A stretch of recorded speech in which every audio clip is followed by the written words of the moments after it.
খুলল না ঠিকই, কিন্তু নাকটা ফুলে উঠল। এ কিসের গন্ধ? বহু যুগ এমন সুগন্ধ পাইনি। খিদে, বড্ড খিদে পেয়েছে। পরের মুহূর্তে এক ভয়ঙ্কর অথচ অদ্ভুত একটা ঘটনা ঘটল।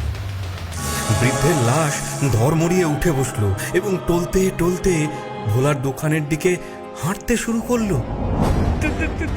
দাদু, দাদু তো উঠে পড়েছে। ভূত, ভূত, পালাও। নিমেষের মধ্যে সবাই যে যেদিকে পারলো দৌড়ে পালালো। মৃতদেহটা সোজা ভোলার দোকানে এসে দাঁড়ালো।